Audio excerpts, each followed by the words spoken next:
जय शनिदेव। आज हम शनिवार के दिन सुनेंगे शनिवार व्रत कथा। तो आइए सुनते हैं शनिवार की व्रत कथा। एक बार संसार में चारों ओर पूजे जाने वाले नवग्रह एक स्थान पर एकत्रित होकर परस्पर विधि प्रकार से वार्तालाप करने लगे।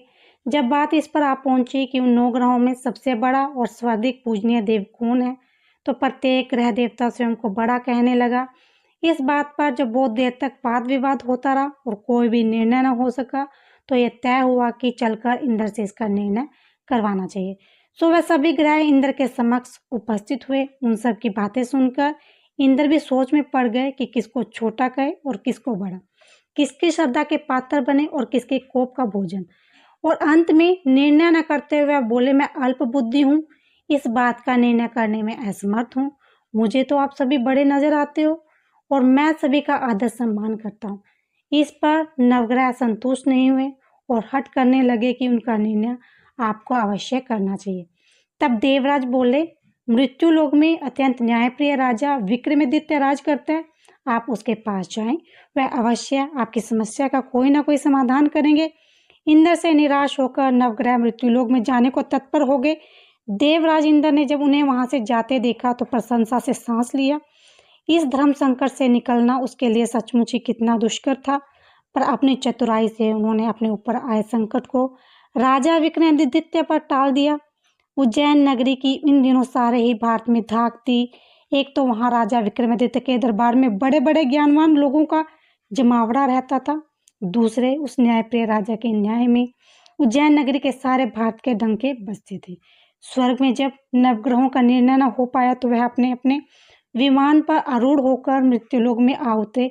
ठीक उसी समय जब राजा विक्रमादित्य का दरबार ठसाठस भरा हुआ था। नवग्रहों को इकट्ठा देखकर विक्रमादित्य अपने सिंहासन से उठ खड़े हुए और सभी देवों के सम्मान पूर्वक आसन ग्रहण करने का अनुरोध करने लगे, पर उनमें से किसी ने भी आसन ग्रहण नहीं किया। विक्रमादित्य ने जब प्रश्नवाचक दृष्टि से उनकी ओर देखा तो बृहस्पति देव ने आगे बढ़कर जोरदार आवाज में कहा, हे राजन, हम यहाँ पर तब तक आसन ग्रहण नहीं करेंगे जब तक आप यह निर्णय नहीं करेंगे कि हम में सबसे बड़ा कौन है।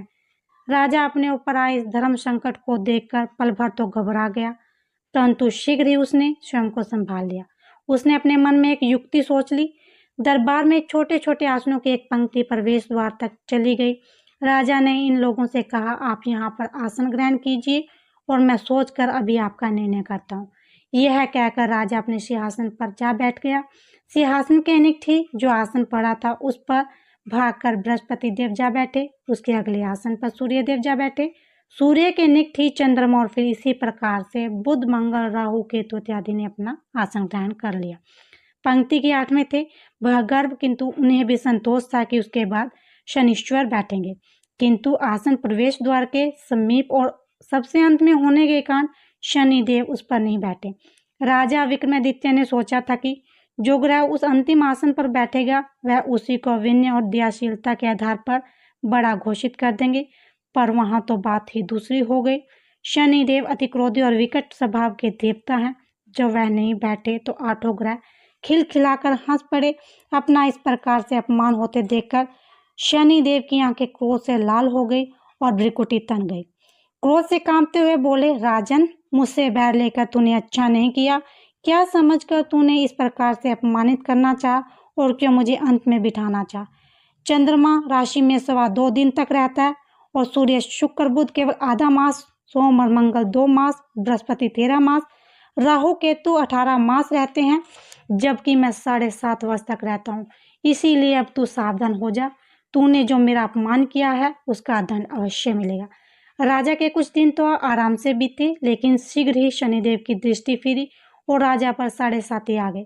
उन्हीं दिनों एक व्यापारी कुछ घोड़े बेचने के लिए उज्जैन नगरी आया। सुंदर सुंदर घोड़े देखकर राजा जी ललचा गया। राजा ने उन्हें खरीदने का आदेश दिया। घोड़ों में से घोड़ा भंवर नाम का था। राजा उस पर चढ़कर देखने लगा। कुछ देर तक तो घोड़ा राजा के लिए वही घूमता रहा, लेकिन फिर सहसा भाग खड़ा हुआ। राजा को बड़ा अचंभा हुआ। घोड़ा एक घनघोर जंगल में राजा को पटक कर अंतर्ध्यान हो गया। राजा अकेला उस वीरान जंगल में भटकने लगा। शाम के समय जब उसे भूख प्यास सताने लगी तो वह जोर जोर से चीखने लगा।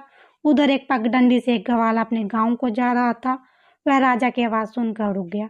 राजा उसके पास गया। ग्वाले ने उसकी व्यथा जानकर उसे निक की नदी पर ले जाकर पानी पिला दिया। पानी पीने के बाद राजा ने चैन की सांस ली और प्रसन्न होकर उसने ग्वाले को अपने हाथ की अंगूठी उतार कर दे दी और उससे कहा कि मैं उज्जैन का रहने वाला हूँ, यहाँ रास्ता भटक गया हूँ, तो मुझे रास्ता दिखा दो। तब ग्वाला उसे अपने साथ गांव में ले गया। वहाँ एक मिष्ठान की दुकान पर राजा ने मिठाई खाकर भूख मिठाई और दुकानदार को भी एक अंगूठी उतार कर दे दी। दुकानदार के पूछने पर उसने उससे भी यही कहा कि वह उज्जैन नगरी का रहने वाला है, उसका नाम बोना है। फिर वह दुकान के बंद होने तक वहीं बैठकर दुकानदार से बातें करता रहा। उस दिन दुकानदार की बहुत बिक्री हुई। उसने सोचा, ये तो भाग्यवान पुरुष है जो इसके आने से आज मेरी इतनी बिक्री हुई है। इसीलिए रात होने पर वह उससे बोला कि आप मेरे साथ मेरे घर चल और मेरे साथ ही भोजन करें। राजा मान गया। तो वह दोनों उसके घर पहुंचे तो दुकानदार की पत्नी ने उसका स्वागत सत्कार किया और अतिथि के लिए विशेष रूप से भोजन तैयार किया। भोजन करते समय एक अद्भुत घटना घटी। जहाँ राजा भोजन कर रहा था वहीं सामने की दीवार पर सोने का एक सतलड़ा हार टंगा हुआ था। उसके पीछे एक चित्र था। सहसा वह हार वहां से अदृश्य हो गया। दुकानदार के यहाँ एक स्त्री दासी थी। उसने जाकर घर की मालकिन से कहा, वहाँ खूंटी पर हार नहीं है। जब बात दुकानदार तक पहुंची तो उसने राजा से पूछा। वह बोला, मुझे तो मालूम नहीं, तुम्हारे और मेरे अतिरिक्त यहाँ तो कोई नहीं आया। सच सच बताओ, हार कहाँ है? मुझे नहीं मालूम। राजा फिर बोला, मेरे पास कोई हार नहीं है। जब कोई निर्णय नहीं हो सका तो दुकानदार राजा को उस नगर के राजा के पास ले गया। उस नगर के राजा ने जब विक्रमादित्य की भोली भाली सूरत देखी तो बोला, ये व्यक्ति कभी चोरी नहीं कर सकता, और यह कहकर उसने विक्रमादित्य को छोड़ दिया। विक्रमादित्य जब उस नगर में यूं ही घूम रहा था तब उस नगर के एक तेली ने उसे कहा, मेरे यहाँ काम कर लो तो मैं तुम्हें रहने का स्थान और खाने की सामग्री दूंगा। राजा मान गया। तेली उसे अपने घर ले गया। वहां सारा दिन राजा घानी पर बैठकर उसके बैलों को हाँकता। तेली बाजार में तेल बेचता। जब वर्षा ऋतु आई, मूसलाधार वर्षा होने लगी, तब घानी पर बैठे हुए विक्रमादित्य ने मौज में आकर ऊंचे ऊंचे राग अपने आरंभ कर दिए।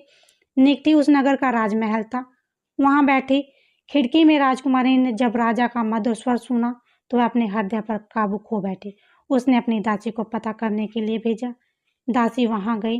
राजा को गाते हुए देखकर लौटी तो राजकुमारी ने बोली, वहां पर तो कोई अति सुकुमार नवयुवक आनंद में आंखें बंद किए बैठा गा रहा है। राजकुमारी ने सुना तो उसने अन्न जल का त्याग कर दिया। रात तक उसने कुछ नहीं खाया। रानी ने आकर राजा से कहा, राजकुमारी एक तेली पर मोहित हो गई है और उससे विवाह रचना चाहती है।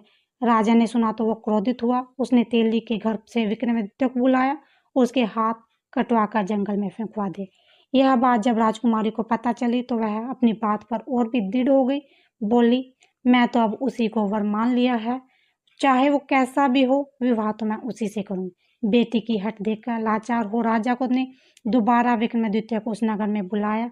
उससे राजकुमारी का साधारण ढंग से विवाह संपन्न कर दिया और एक छोटा सा मकान देकर वहां रहने लगा।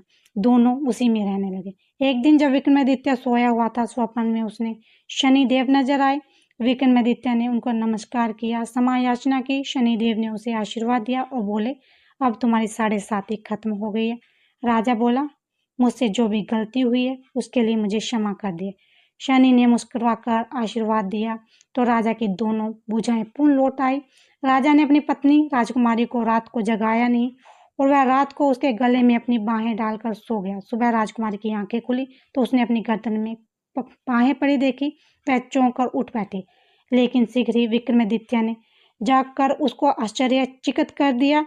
तब उस नगर के राजा को यह बात मालूम हुई तो वह भागा भागा आया और उस अपंग को फिर से स्वस्थ देखकर चकित रह गया। उसने भी विक्रमादित्य से यही कहा कि यह सब शनिदेव की कृपा का फल है। विक्रमादित्य ने अपना वास्तविक परिचय भी उस राजा को दिया और सारा किस्सा विस्तार से सुनाया। सुनते ही राजा विक्रमादित्य के चरणों में गिर गया, क्षमा याचना करने लगा। ये खबर सारे नगर में फैल गई। दुकानदार को जब ये बात खबर मिली तो वह भागा भागा आया और विक्रमादित्य के पांव पर लेटने लगा। विक्रमादित्य उसे उठाया, आसन पर बिठाया, कहा, तुम घर जाकर उस खूंटी पर देखो, हार टंगा हुआ है। और वास्तव में उसने खूंटी पर हार को टंगे हुए पाया। फिर विक्रमादित्य ने कहा, राजा से माफी मांगी। तो वहां के राजा ने हाथी घोड़े इत्यादि देखकर नौकरों के साथ लश्कर समेत विक्रमादित्य को विदा किया। राजा विक्रमादित्य जब राजकुमारी को लेकर अपनी नगरी उज्जैन पहुंचा तो सारी नगरी में उत्साह छा गया। अपने राजमहल में प्रवेश करने से पूर्व विक्रमादित्य ने नवग्रहों की पूजा की, शनिदेव को सर्वोच्च स्थान दिया। साथ ही उसने नगर भर में ढिंढोरा पिटवा दिया कि शनिदेव मनवांछित फलों को देने वाले हैं और नवग्रहों में सर्वोच्च स्थान रखते हैं। इस प्रकार शनिदेव को मानकर विक्रमादित्य ने अपने राज्य यश और कीर्ति को अमर कर लिया। बोलो शनिदेव महाराज की जय। बोलो श्री नवग्रहों की जय।